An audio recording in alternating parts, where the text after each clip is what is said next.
So, welcome to the online session number 14 on the plasticity theory, yield criteria, and the one concept of the flow stress by S.B. Patil, the assistant professor in mechanical engineering department of Jaywantra Sawant College of Engineering, Hadapsar, Pune. So, course outcome, that is CO number 2, is to understand the mechanism of metal forming techniques and calculate the load required for the flat rolling. Okay. And also we are going to identify the time saving metal forming processes for the automotive applications. So unit number 2 that we are discussing, that is the metal forming processes. Okay. So in this unit number 2, let us see the plasticity theory. So what exactly the plasticity theory is? It deals with the yielding of materials. Okay, so when the material is going to yield, so when you draw a stress strain curve, okay, what happens when you draw the stress strain curve from 0 point to say first point, that is A point, it materials is in the elastic limit, that is the proportional limit. The next point is the elastic limit. After that, there is another point that is the yield strength or yield limit. Okay, and that yield limit tells us that beyond this point, the material is going to be in the plastic region.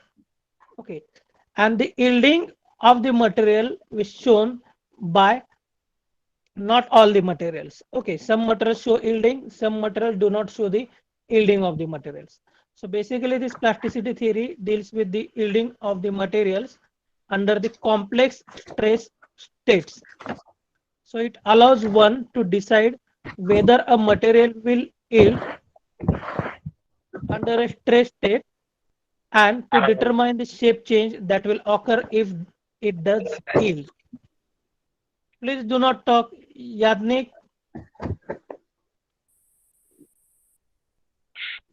please mute. Okay. So this plasticity theory, it allows the tensile test data to be used to predict the work hardening during the deformation under such a complex stress states. Okay, so these relations are the vital part of computer codes for predicting crash worthiness of automobiles and for designing the forming dies. Okay, so there is like immediate there is a one live interactive session for you. Just scan this QR code and write the names for different plasticity theories. Write the name of the different plasticity theories.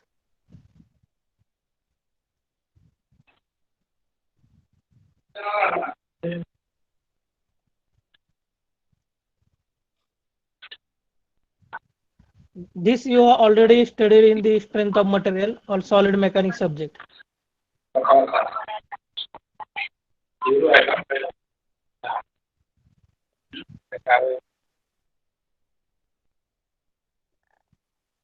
Name the different plasticity theories.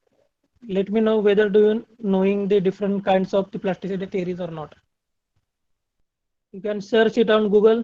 You can find the different plasticity theories.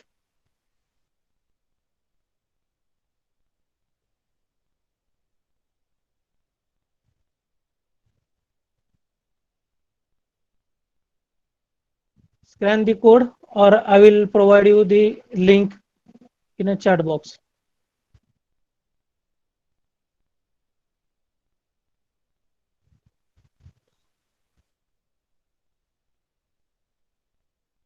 Okay, link. So this is the link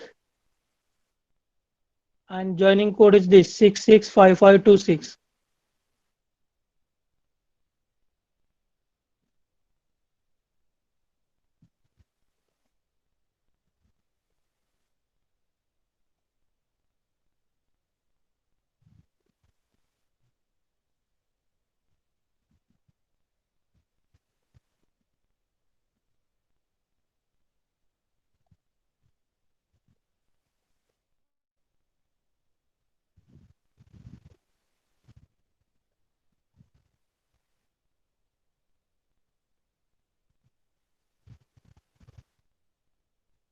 Okay, so we are getting the answer now. The crystal plasticity, one of the plasticity theory, then plastic deformation, flow plasticity theory. Yes, flow is correct. suppleness. So I don't know what is it. Indentation is not a theory. I'm asking the plasticity theories. Crystal strain gradient is one of the theory. Crystal plasticity, correct.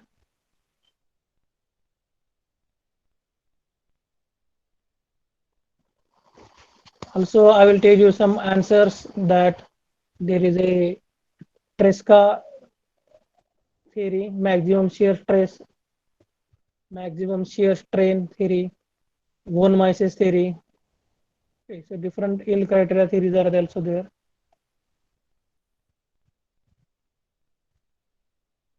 So if you search this question, you can find answer here. This is the constitutive equation theory. Okay, crack tip theory, deformation theory, flow theory, plastic strain theory, and proportional loading theory. So different kinds of theories are there. And but in today's session, we are going to see the yield criteria theory. Okay. So let me stop this poll now.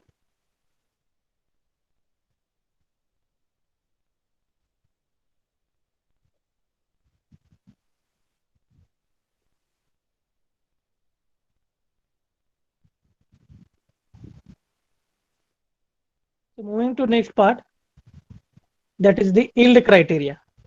Okay. Now we know what is the yield strength. Okay. So let us see. Before that, let us see the stress strain curve. Okay, so let us see here the stress strain curve. So this is the nominal stress strain curve in a uniaxial tension. Okay, so let me start on x-axis there is a strain, y-axis there is a stress. Okay, so up to point 1 or up to this point, it is an initial elastic deformation caused by the simple stretching of the bonds, and here it obeys the Hooke's law.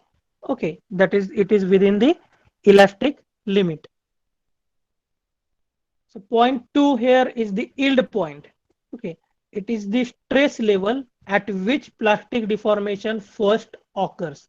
Means it is the point at which first there will be a or introduction of the plastic deformation starts at this particular point. So that point is the yield point. Okay, and we are going to discuss the yield criteria for this particular point.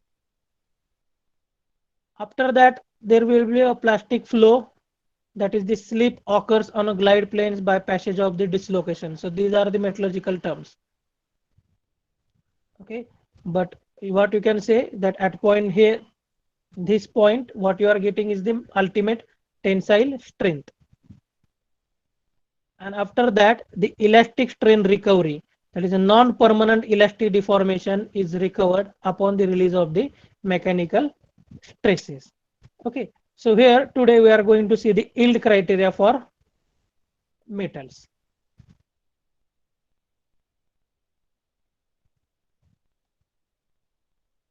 Okay, so the yield criteria is nothing but the concern here is to describe mathematically the conditions for yielding under the complex stresses. So what do you mean by the complex stresses? So if you consider a cube, okay, so cube has a 6 faces. Okay, so how many number of stresses are acting on the cube? So you can say the 6 faces are there and the shear stresses are acting along the faces. Okay, so there will be 6 shear stresses. Okay, and the three, what you can say, the axial stresses, that is sigma x, sigma y, sigma z. These are the axial stresses, and this, so along the 6 faces there will be 6 shear stresses. But those 6 shear stresses are equal and opposite to the opposite part of that cube. Okay, so the front part of cube and the back part of cube. Okay, and upper part of upper face, you can say lower face. Okay, left face, right face. So for all these, the shear stresses are same, and that is why we are getting the 6 different components. So here we are getting the 6 components. You can see here that sigma x, sigma y, sigma z, axial stresses, tau yz, tau zx, and tau xy. These are the shear stresses. Okay, so here the conditions for yielding under the complex stresses, and the yield criteria is mathematical expression of the stress states that will cause yielding or plastic flow. So this equation tells us the yielding of the material along with the direction. So if the yielding is along the x axis, then we are getting this value for sigma x. If it is along the z axis, we are getting the value of sigma z. If it is getting in between the x and y axis, then that will be shear stress, and we are getting the tau xy value. Okay, so different axial stresses and different shear stresses values we can get for yielding. Okay, so here C is a material constant, and for an isotropic material means, what is the meaning of isotropic material? That properties are same in all the three directions. Okay, so for isotropic material, this can be expressed in the terms of principal stresses, that is sigma 1, sigma 2, sigma 3 equal to constant. The function of sigma 1, sigma 2, sigma 3 equal to constant. Now remember, the axial stresses sigma x, the axial stresses sigma x, sigma y, sigma z are different, and this principal stresses sigma 1, sigma 2, sigma 3 are different. The yielding of most solids is independent of the sign of the stress state. Okay, reversing the sign of the stresses has no effect on whether a material yield or not. Okay, so yielding is not depending upon the stress sign. Means it is a plus sigma x or minus sigma x, plus tau x or minus tau xy. Okay, it is not depending upon the sign. Now, so what does the sign indicate? The sign indicates the direction of that particular stress. Okay, it does not mean there is a negative value of stress. There should not be any negative value of stresses. Okay, so it may be a sigma x, say minus 10 MPa, or sigma x plus 10 MPa. So minus 10 MPa does not mean it is a negative value. It is the 10 MPa of the shear, 10 MPa of the stress in a opposite direction. Okay, so that sign indicates the directions, not the value. So this is the consistent with the observation that for the most of the materials, the yield strength in tension and compression are equal. Okay. Also, with most solid materials, it is reasonable to assume that yielding is independent. Okay, again, yielding is independent on the level of the mean normal stresses, sigma m. What is sigma m? That is the sigma mean. That is the addition of sigma 1, sigma 2 plus sigma 3 divided by 3. Or you can say the average of all the principal stresses is nothing but the sigma m.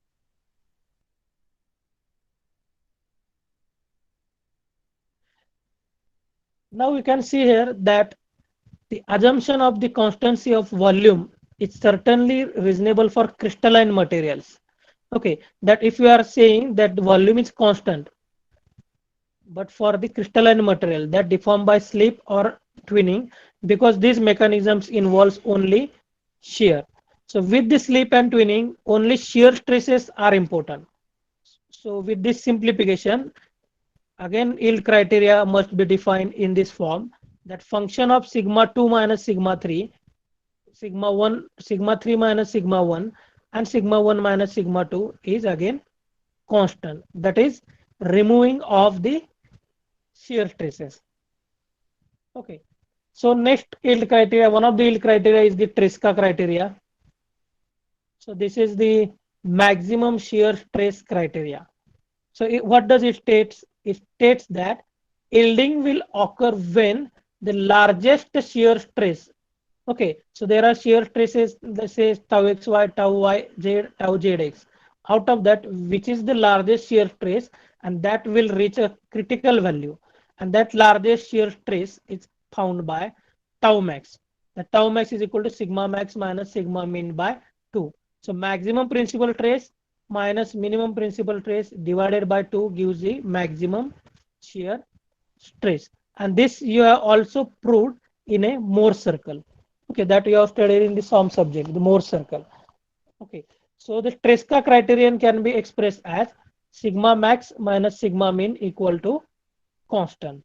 Okay, so if the convention is maintained that the sigma 1 is greater than sigma 2 is greater than sigma 3, then this can be written as sigma 1 minus sigma 3 equal to constant. Okay, so basically the Tresca criterion is nothing but maximum shear stress criteria, which is found by sigma max minus sigma mean by 2. Okay, the constant C can found by considering the uniaxial tension. Okay, the tension applied in only one direction, that is uniaxial tension. So in the tension test, the sigma 2, sigma 3 are 0. Okay, so if you are considering only stresses which is acting from only one axis, say sigma x will be only applied. The stresses applied only in x direction and not stresses are not applied in y and z directions. In that case, the sigma 1 is nothing but the y, where y is the yield strain, and sigma 2, sigma 3 are 0. Okay, so substituting that, what does we get? That sigma 1 minus sigma 3 is equal to y. And for a pure shear, the sigma 1 is equal to minus sigma 3 equal to k, where k is the shear yield strain. So sigma 1 minus sigma 3 equal to 2k or equal to constant. Okay. So this maximum shear stress theory will tell us that if we can consider the shear stress which is occur at the particular face of that particular cube in a at a maximum quantity, in that case the yielding will occur in that particular direction. That is sigma 1 equal to y, where y is the yield strain. So this yield criteria, what does mean yield criteria? These different criteria will tell us at what situation and at what direction and magnitude the yielding is going to occur. Okay, and why is it important to know the yielding point? Because we need to design a components, okay, design a material or design a say components within the elastic limit. Okay, so next interactive session is there. So Tresca is a maximum shear stress criteria, true or false? Just let me start the polls.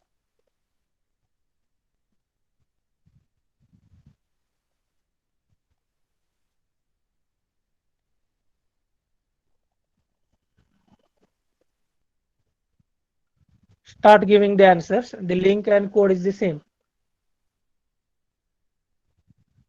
Tresca is a maximum shear stress criteria. Is it true or is it false?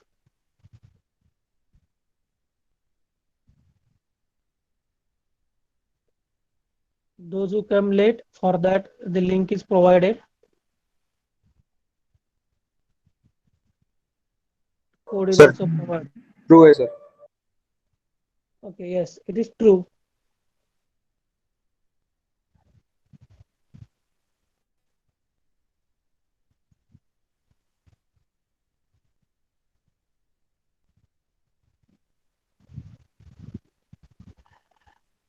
Okay, so quickly move to the next point.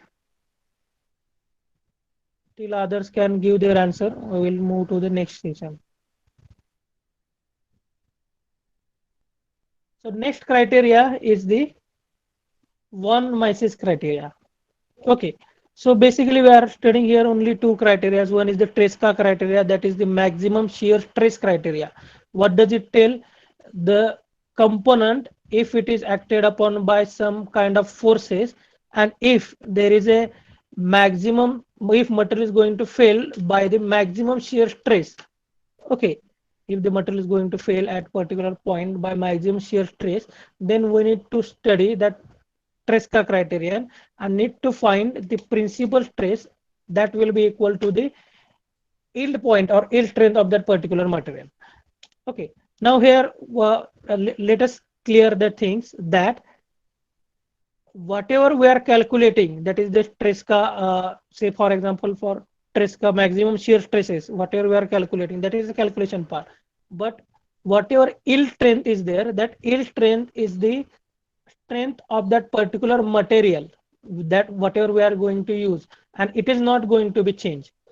Okay, so yield strength of the material is not going to change. Only we need to identify that up to which certain limit we can extend that particular material, or we can deform that particular material so that there will not be any plasticity into it. Okay, because ultimately we are not going to change the dimensions of that particular design component. Okay, so dimensions should not be changed while the material is applied, or while material is in used in the application. And that is why the yield strength is important. That is why the yield criteria are important. Okay, so moving to the next criteria, that is the one Mises criteria. Okay, so the effect of intermediate principal trace can be included by assuming that yielding depends on root mean square diameter of the three more circles. And this is the one Mises criteria, which can be expressed as under root of, so there it all the things are under root. Okay, the under root of sigma 2 minus sigma 3 square plus sigma 3 minus sigma 1 square minus sigma 1 minus sigma 2 square divided by 3 equal to constant. Okay, now what is the difference between the Tresca criteria and here the von Mises criteria? In Tresca criteria, we consider only the maximum shear stress. Okay, and here in the von Mises criteria, we are also taken into consideration the effect of the intermediate principal stresses. Okay, in Tresca criteria, we are not considering the intermediate principal stresses, but here we are considering the intermediate principal stresses. And that is why, what are those intermediate stresses? The sigma 1 is there, sigma 2 is there, sigma 3 is there, and this will be the equation according to the three-dimensional Moore circle. So note that each term is square, so that the convention sigma 1 greater than equal to sigma 2 greater than equal to sigma 3 is not necessary here. Again, the material constant C can be evaluated by considering uniaxial tension test. So at yielding, sigma 1 is Y, then sigma 2, sigma 3 is 0.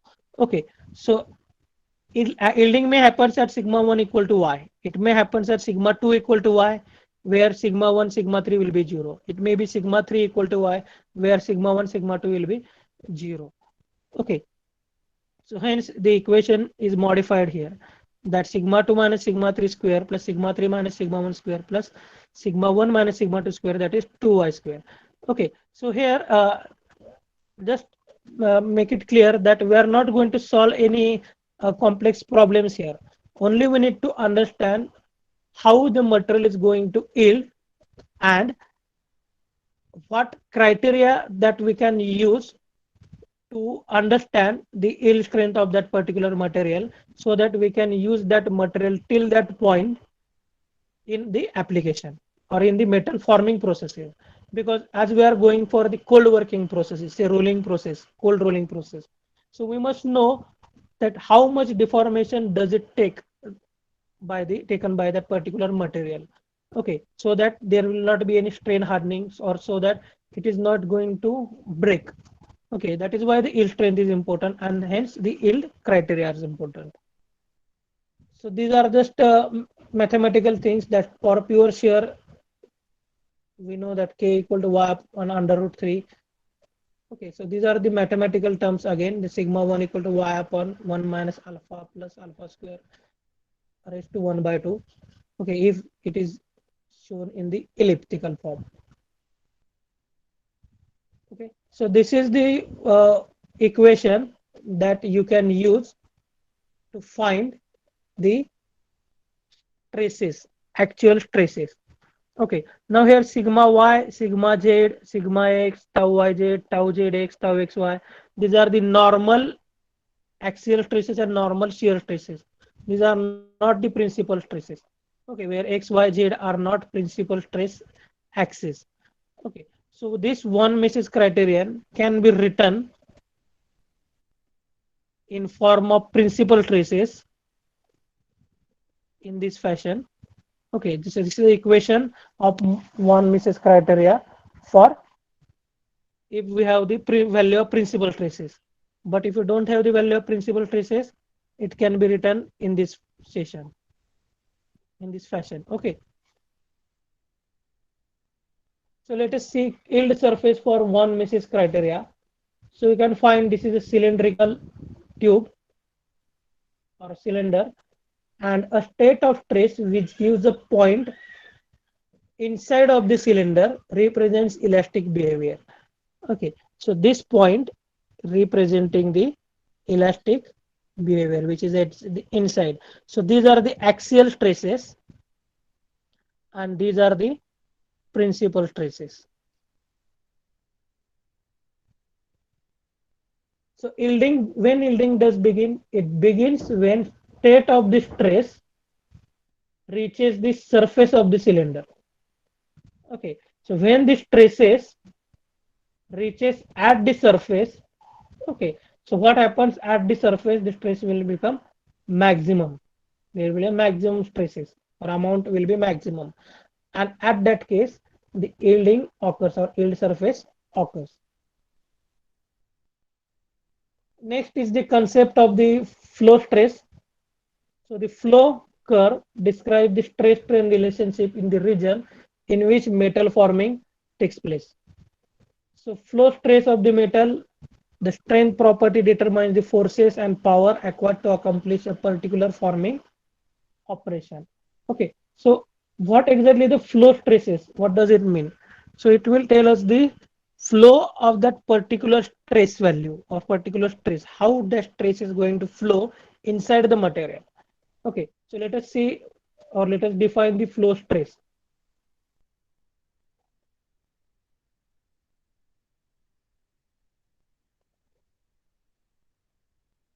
So flow stress is defined as the instantaneous value of a stress required to continue deforming the material. So what exactly the meaning is? What exactly the flow stress is defined as the instantaneous value, means the value at that particular instant. Okay. For example, let me draw here. Suppose this is a square shape. Okay. And trace is occurring in this direction. Okay. So and we need to find the flow stress at this particular point. Okay. So when this trace come or reaches to at this particular point, okay, then at this instant, whatever stress value is there that is required to deform the material is called nothing but the flow stress. Okay. To keep the metal flowing. It means what is the meaning of this? To keep the metal flowing, it means to keep the deformation happens in that particular material. Okay, so we need to know the flow stress as well, that up to what extent we are going to apply the stresses into that particular material so that it can be deformed into the shape that we want. Okay, so that particular stress is nothing but the flow stress. So it is also the yield strength of the metal as a function of strain. So it can be given in the by this equation that YF, that is flow stress in MPa, can be equal to K epsilon raised to N, where epsilon is the strain. Okay. So for example, say in a certain say forging operations, the instantaneous force during compression can be determined from the flow stress value. Means what kind of force are required so that the material is going to forge under the compressed stresses, that can be determined by the flow stress value.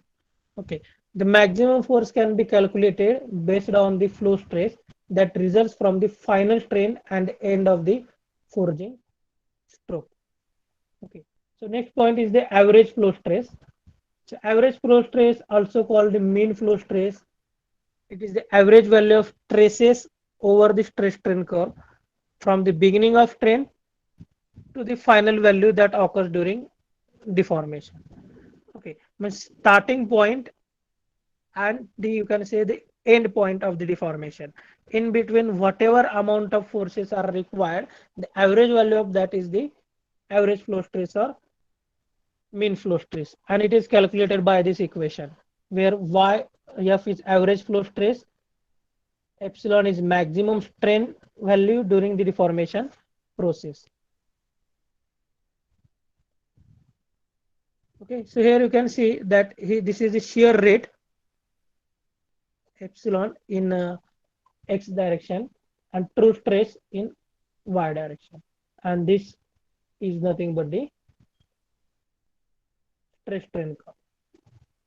Okay, so this is the first yielding point that we are getting here. Okay, here average yielding point, here you can say the maximum yielding point. So it means from this point to say from this point, whatever how the stress is going to flow, that is nothing but the flow stress, and the average value of all the flow stresses is nothing but the mean flow stress. Okay, the last point is here, which curve describe the stress strain relationship in the region in which metal forming takes place. Let me start the poll.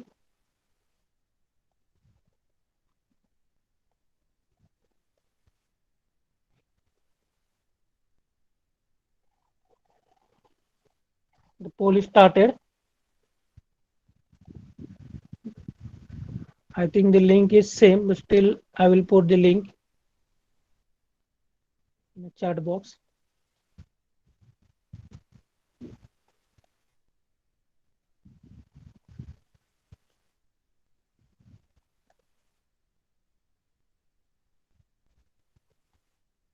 Okay, the answer is flow stress, correct? So flow curve describes the stress strain relationship in the region in which metal forming takes place.